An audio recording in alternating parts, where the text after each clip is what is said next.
Merhaba arkadaşlar. Bugün de sizlerle böyle hepimizin bildiği hanım dilendi bey beğendi modelin motifinden böyle bir bluz çalışması yapacağız.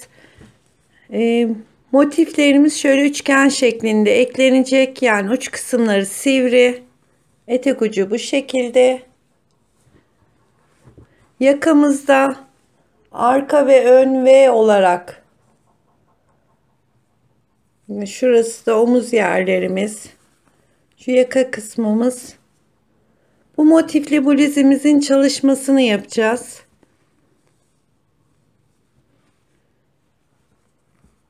Evet, kolay gelsin arkadaşlar.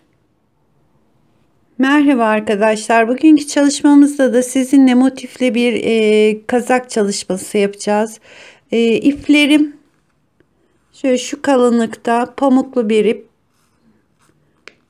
%50 bambu, %50 de koton olan bir ipi tercih ettim. Tığ numaram da 2,5. Hanım dilendi bey beğendi modelinden olacak bluzimiz. Böyle rengarenk ipler, elinizdeki her renk ipten olur. Şöyle birkaç renk ip tercih ediyorum. Bir tanesinde ana renk, krem rengini ana renk yapacağım. Diğerlerinden de motiflerimi ayarlayacağım. Motifimize sihirli halka yaparak başlayacağız. Fakat sihirli halkayı şöyle tek kat değil, iki kere dolayarak. Bakın bir kere daha doladım. İçinden geçirip 1, 2, 3 zincir çekiyorum. Bu yaptığım halkanın içine ikili trabzanlar 3 tane yaptım.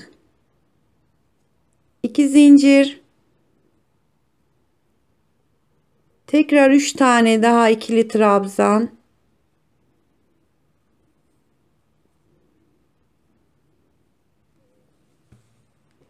2 zincir çekeceğiz. Tekrar böyle 4 tane grup halinde ikili trabzanlar hazırlayacağız.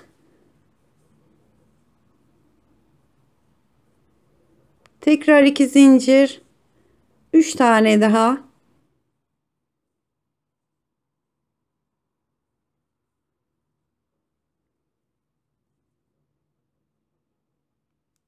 Bakın 1, 2, 3, 4 tane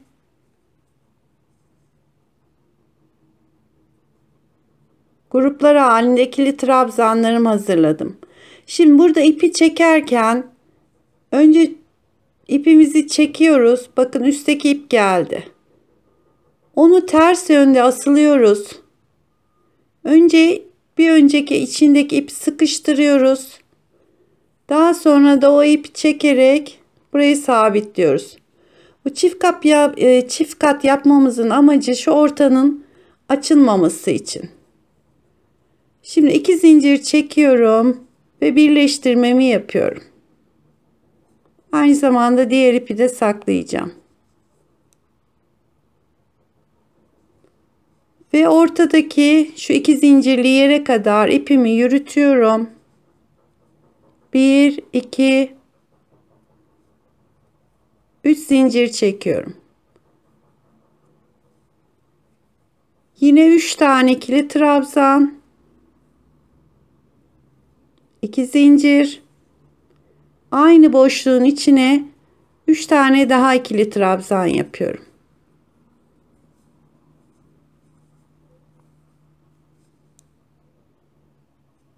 Şimdi bir zincir, diğer boşluğa geçiyorum.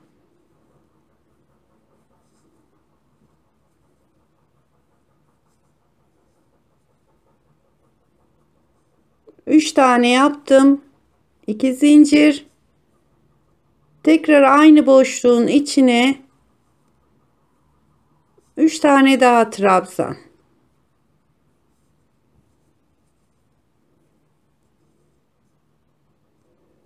Aralarda bir zincir.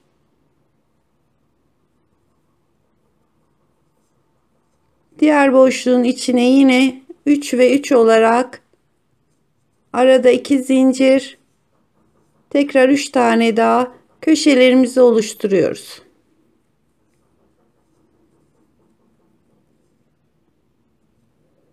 Bir zincir, son boşluğumuza geçiyoruz.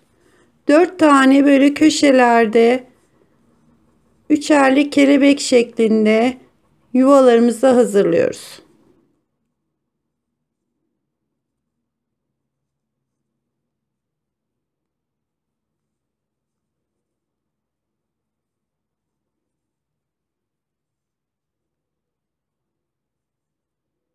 Pardon, aralarda bir zincir var. Tekrar buraya geliyorum, birleştiriyorum ve bir zincir çekip ipimi kesiyorum.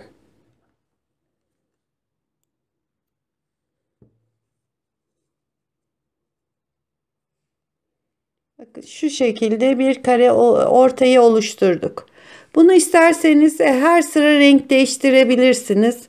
Şimdi ben mesela lacivert takacağım bunun etrafına da.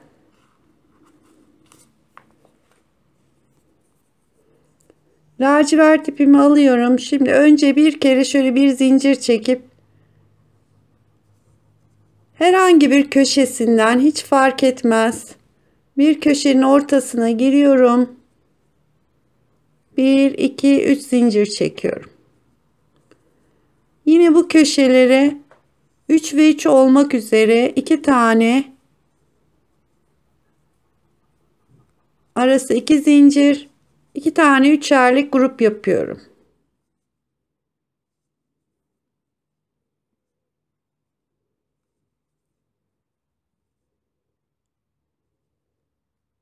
Bir zincir.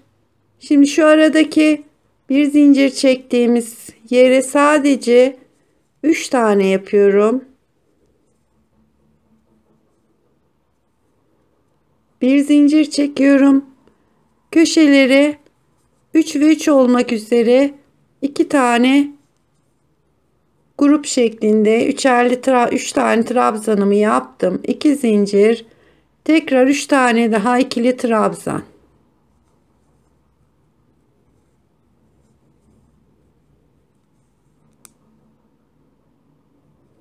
Tekrar bir zincir. Şimdi hem şu alttaki ipimizi de kopardığımız ipimizi de saklayarak şu ortadaki boşluğa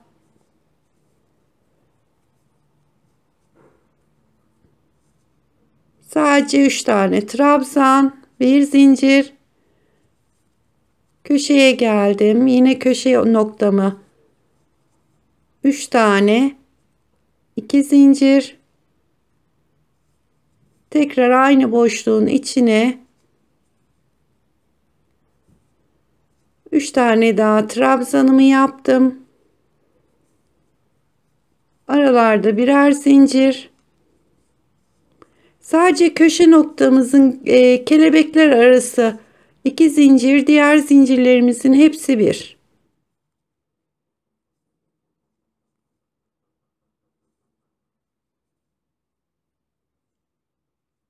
Şimdi 2 zincir, aynı boşluğa tekrar yapıyorum. Yani klasik hanım dilendi, bey beğendi modelini böyle renkli olarak, bunu istediğiniz renklerde, yani elinizdeki bütün ipleri kullanarak yapabilirsiniz. Bir zincir ve tekrar ipimi ilk başladığım zincirin tepesinden geçiriyorum ve bir tane zincir çekip kesiyorum. Şimdi artık şu fazlalıklarımızı da kesebiliriz.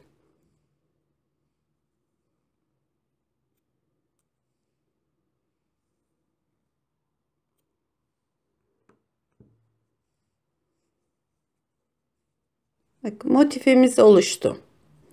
Şimdi bu motifimizin orta kısmı. Bundan sonra hep ana rengini hem yapacağız hem ekleyeceğiz. Yani böyle rengarenk istediğiniz şekilde motiflerinizi yapabilirsiniz.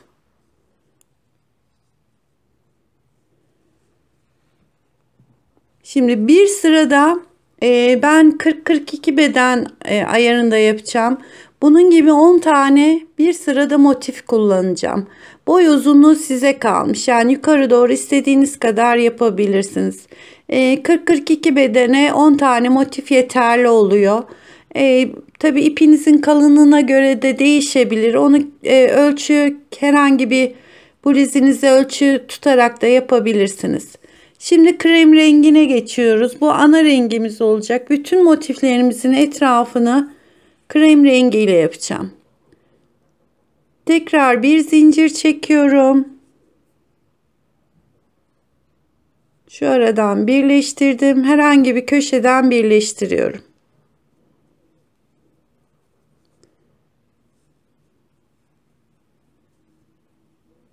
İki zincir tekrar aynı noktaya batarak bir 3 tane daha yapıyorum. İlk köşemizi yaptık. Şimdi bir zincir şu alttaki ilk boşluğumuza 3 tane, tekrar bir zincir yanındaki boşluğa 3 tane,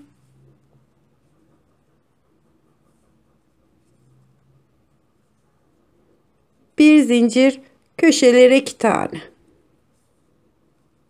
Yani 2 tane 3 3 olarak arası 2 zincir, bir 3 tane daha ikili trabzan yapıyorum.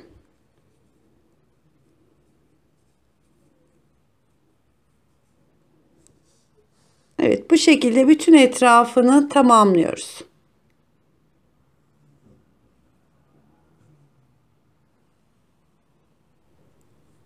Evet arkadaşlar, karı motifimizi bitirdik. Yalnız şurada bir hata yaptım. 2 zincir dedim.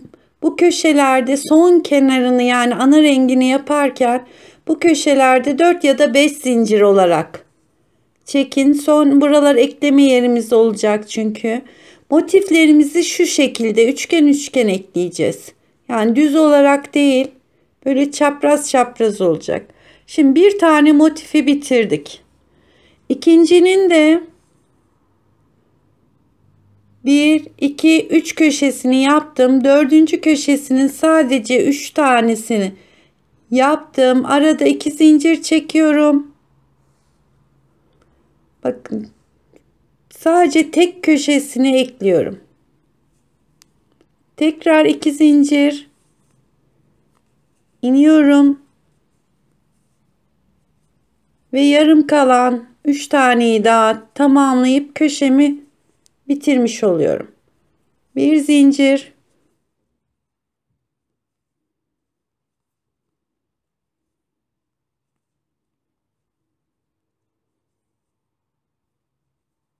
son dolgumu da yapıyorum 3 tane.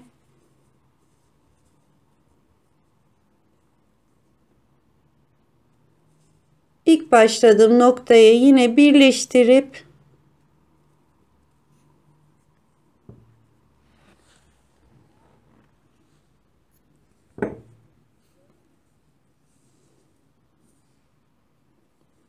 bakın motiflerimiz şu şekilde. Yani şöyle üçgen üçgen olarak yani tam düz değil. Bakın sadece şu kenarlarını ekleyerek bunun gibi 10 tane motif hazırlıyoruz. Yani bir sırada ben 10 tane kullanacağım. 10 taneyi yan yana ekleyip en son ilk yaptığımız motifle birleştirip bir yuvarlak elde edeceğiz. Bu şekilde ilk sıra tamamlayalım arkadaşlar. İkinci sıra eklemesini göstereyim. Evet arkadaşlar bakın. Şöyle 10 tane motifi yan yana ekledim. Yani şöyle bir yuvarlak meydana geldi. Yalnız ilk sıramızda motiflerimiz dönüyor. Onun için biraz şöyle düzgün elimizde düzelterek hepsinin terslerini ve düzlerini şöyle düzelterek evet. Şimdi önde 5 tane arkada 5 tane motif var. Hepsini böyle birbirine son motifin başını ve sonunu ekleyerek bir yuvarlaklık elde ettik. Şimdi şu araya diğer motiflerimiz şu aralara gelecek. Şöyle üçgen halinde. Buraya da mesela şöyle bir renkten motif hazırladım. Eklemesini yapacağız. Bir köşesinin kelebeğini yaptım. İkincisinin 3 tane yaptım. Şimdi bir iki tane çekiyorum. Motiflerimi şöyle düzelterek bakın şu araya ekleyeceğiz. Yani motifimiz şöyle şu şekilde tam araya gelecek. 2 zincir çektim. Motifimin köşesini alıyorum. Girdim. Birleştirdim. 2 zincir. Bakın ters taraflar birbirine bakacak şekilde. Şimdi diğer üçlü grubumu yapıyorum köşede.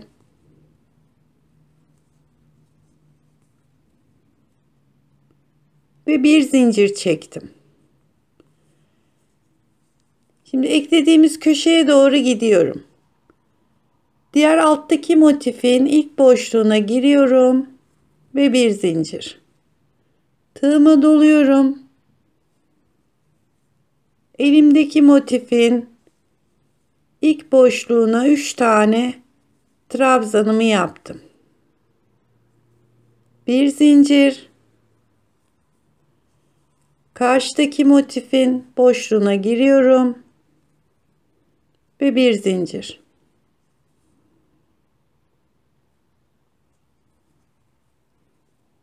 Şimdi yanındaki boşluğa 3 tane yapıyorum.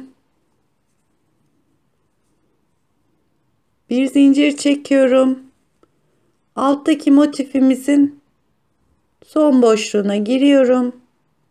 Ekliyorum ve bir zincir. Şimdi köşeye geldik. Köşeye geldiğimiz zaman önce 3 tane trabzan. Bir, iki tane zincir çekiyorum. Ve diğer pembe motifin. Bakın bunlar dönüyor. İlk sırayı yaparken biraz dikkatli olmak lazım. Şu ön yüzlerini getirdim. Tam şu köşeye ekleyeceğim.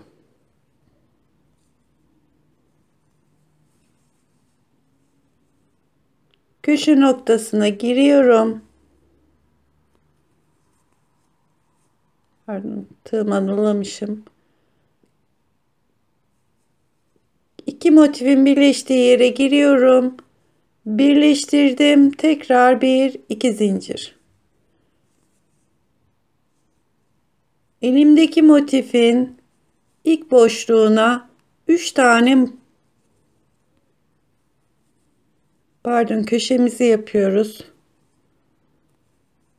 Köşemizin üçlüsünü yapmıştık. Şimdi kalan diğer üçlüyü yapıyorum.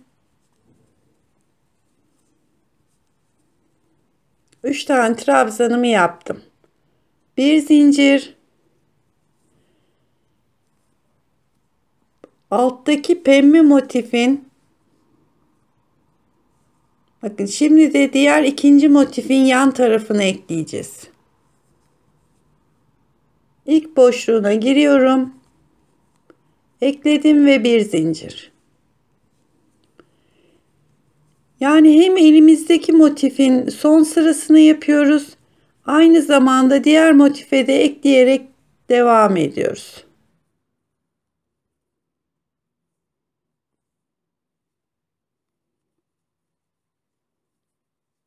Bunları yaparken sadece ilk sıradaki motiflerimiz biraz dönerek, şunlar birbirine dönüyor, şöyle tersi düzle, hep düz yönlerini getirerek eklemelerimizi yapacağız. Eklerken de motiflerin şöyle ters tarafları birbirine bakacak, ön yüzlerinden ekleyeceğiz. Yani ön yüzü yaparken diğer motifin tersinden ekleyeceğiz. Tekrar köşeye geldim.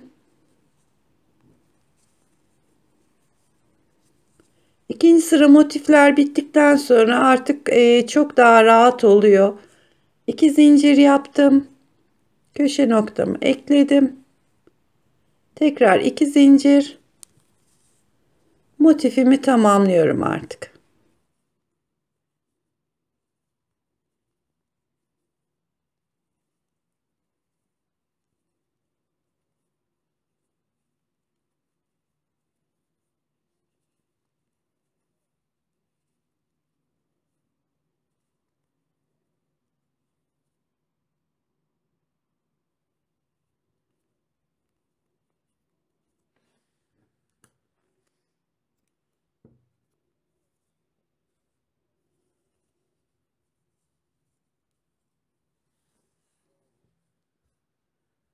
Bakın arkadaşlar, tam bu motifleri şöyle bir düzelteyim.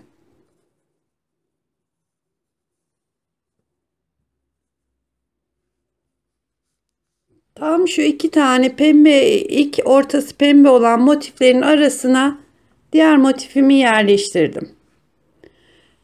Şimdi de şu aradaki boşluğa yerleştireceğim. Bir tane daha eklemesini göstereyim. Şöyle bir kenarını yaptım. Yine ikinci kelebeğe geldim.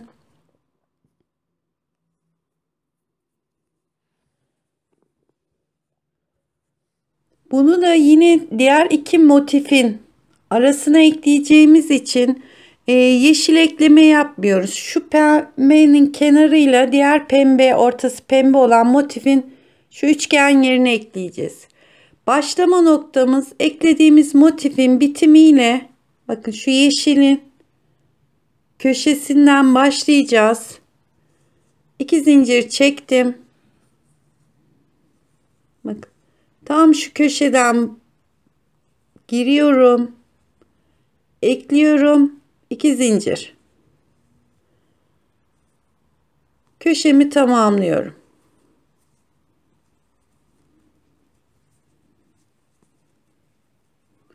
Şimdi tekrar bir zincir çekiyorum. Ve burada hata yapmamaya çalışın. Yani yeşil olan, şu yeşille gittiğim sıranın motifine eklenmeyecek. Hep pembedeki motifler eklenecek birbirine. İlk boşluğa girdim, ekledim. Bir zincir çekiyorum.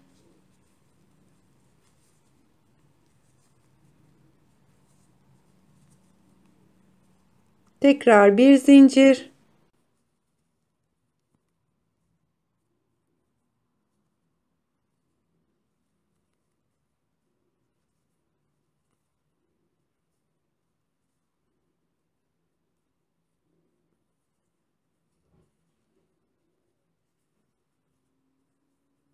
Köşeye geldiğim zaman yine önce 3 tane dolgumu yapıyorum.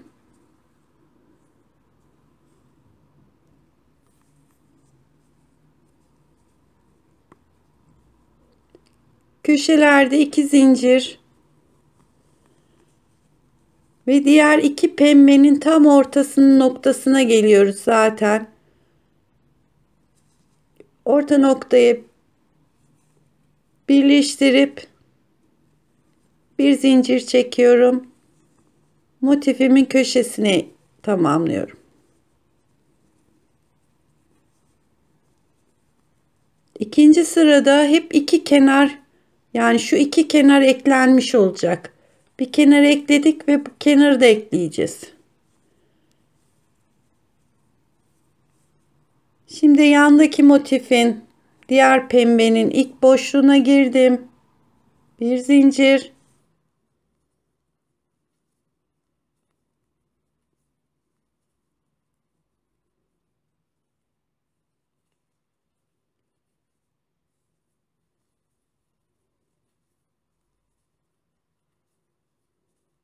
Aslında normal kare motifleri ekler gibi yapıyoruz. Sadece bunda üçgen üçgen yerleştiriyoruz motiflerimizi. Yani etek ucumuz üçgen olarak tamamlanacak. Köşe noktamı da ekledim. 2 zincirimi çektim ve motifimin kalan kenarını tamamlıyorum. Pardon, önce köşeyi tamamlayalım.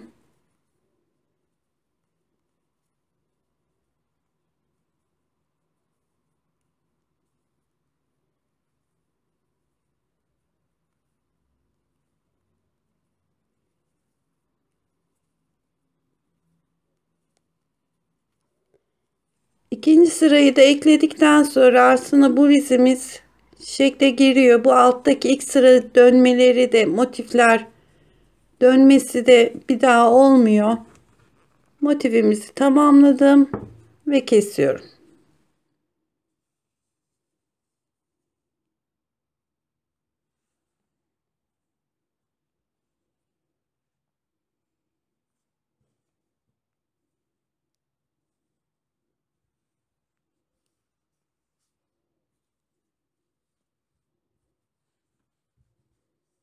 Bakın arkadaşlar, tam şu pembelerin ortalarına sadece iki kenarlarını ekliyorum.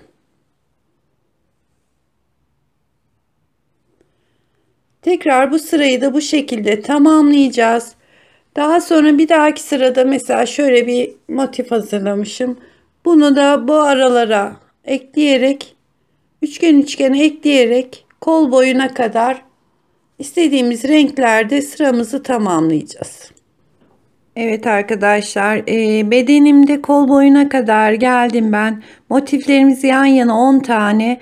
Yukarı doğru da 1, 2, 3, 4, 5, 6, 7 tane motif yaptım. Tabi bunu isterseniz uzatabilirsiniz. Kolumuzda da 4 motifle başladım. Yani şöyle 4 motif, 1 2 3 4 5 6 motif yaptım. Şimdi yedincisini ekleyeceğim. Ben kapri kol yapıyorum. Şimdi bu kolumuzu şu şekilde, bakın eklemesi şöyle 2 motif üçgen şekilde şuraya gelecek. Yapacağımız motifte şu araya ekleyeceğiz.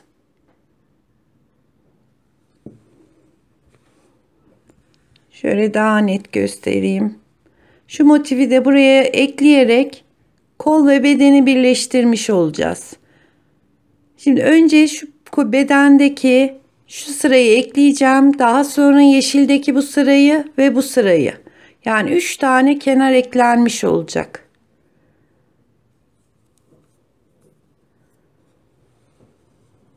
Şimdi bedenimdeki ilk sıramı eklemesini yapıyorum.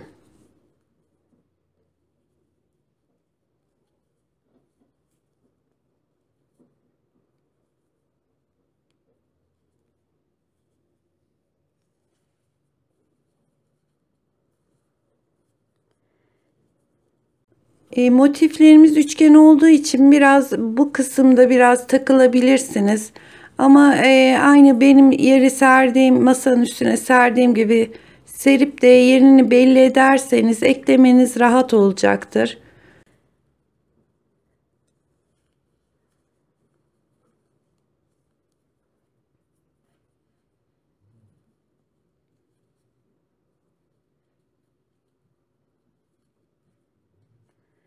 Şimdi motifin köşesine geldim. 2 zincirimi çektim.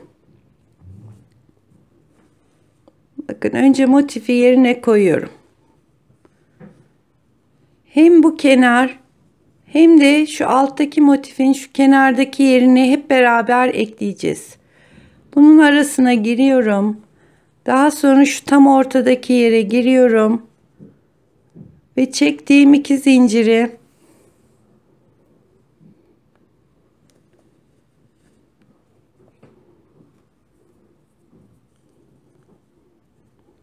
hepsini birden birleştiriyorum. 2 zincir daha çekiyorum.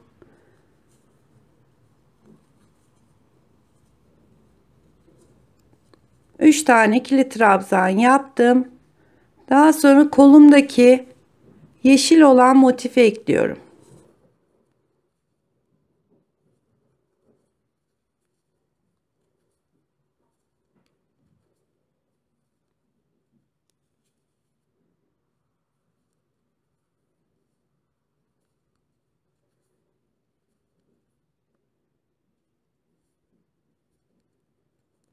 2 zincir çekiyorum, köşeye geldim. Tam yeşilin ortasındaki, iki motifin ortasındaki birleşme yerine geldim. 2 zincir çekiyorum ve tekrar motifimi yapmaya devam ediyorum ve diğer kenardaki birleşme yerlerinden motifimi ekliyorum.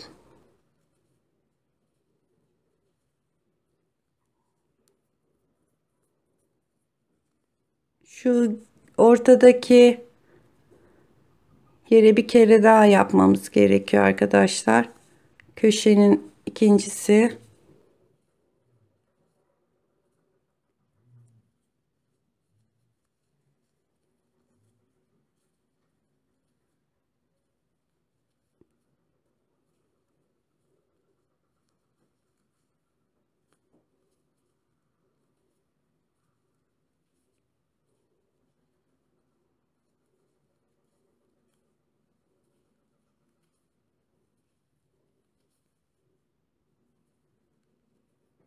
Evet, köşeye geldim. 2 zincir. Diğer motifin köşesinden ekledim. Tekrar 2 zincir. Ve motifimde kalan kenarı da tamamlamış olacağım.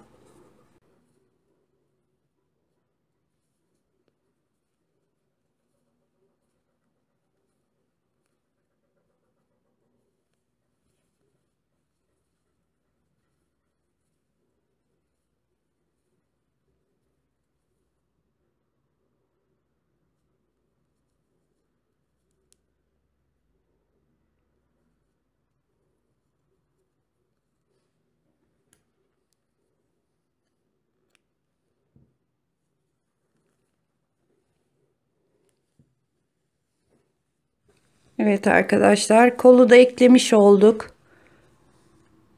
Bakın pembenin bedendeki pembenin bir kenarı yeşil ve yeşil olarak eklemesini yaptık. Şimdi motifimizi çeviriyoruz. Aynı şekilde pembeden bir kenar ve yeşil olarak da arka tarafının eklemesini yapacağız.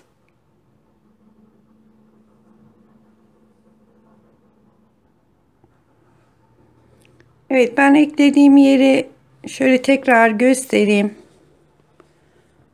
Bakın şu kenar ve şu kenar. Şimdi arka tarafını çevirdim. Bakın bu kısım beden, bu kısım kol. Şimdi ekleyeceğimiz yerde şu yeşilim motifin bir kenarı, alttaki ve kenardaki pembe. Yani şu köşeden başlayacağım. Şöyle üç kenarını ekleyeceğim.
tam birleşme yerinde hepsinin ortasına giriyorum. Tekrar 2 zincir çekiyorum ve son kenarımı da eklemiş olacağım.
Evet arkadaşlar, kol artı altının eklemesini tamamlamış olduk.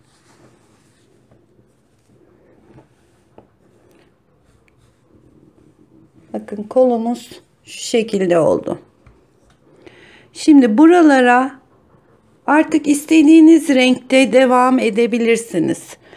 Önce şu kolun şurada kalan iki yerindeki pembeleri de ekleyeceğiz.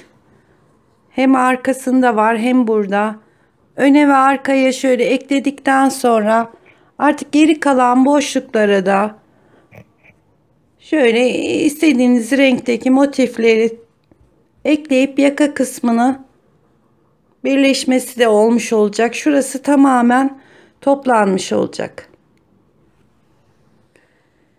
Evet arkadaşlar, bu pembe motif sırasında şu kolların altlarını eklemelerini yaptık.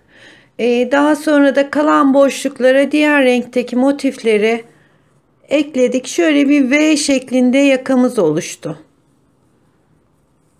Bakın omuz kısmı da böyle. Arka ön V olarak zaten kolu ekledikten sonra o yapılacak motifler yerlerini belli ediyor. O kalan boşluklara böyle tek tek motiflerinizi ekliyorsunuz.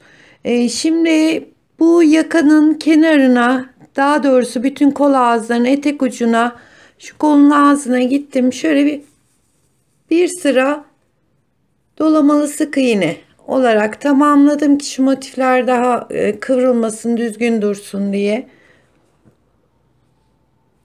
Şimdi ben diğer kolda göstereyim veya yakada başlayalım. Şöyle ipimi bir kere sabitliyorum.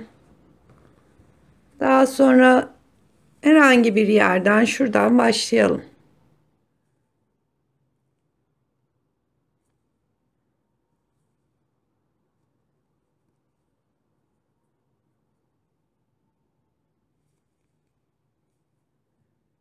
Bütün yakanın ve etek ucunun kenarlarına bu şekilde sık iğne yapacağız. Fakat şöyle bir zincir çekiyoruz.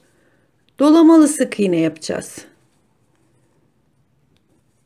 Bütün boşluklara 2 tane, tepelere 2 tane.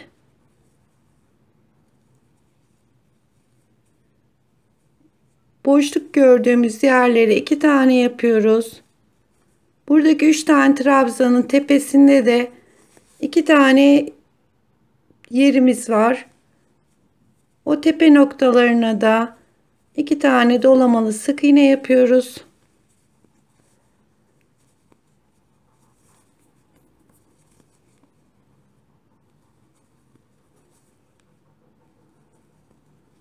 İsterseniz bu bir sıra trabzan olarak da gidebilirsiniz bu kenara.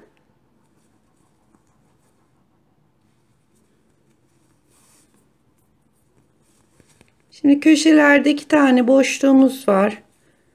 Onun birine 2 tane, diğerine geçiyorum. Oraya da 2 tane sık iğne yapıyorum ve tepe noktasına geçiyorum. Evet, bu şekilde bütün yakanın etrafını sık iğne olarak tamamlayacağız. Bakın şu kolu tamamlamıştım ben.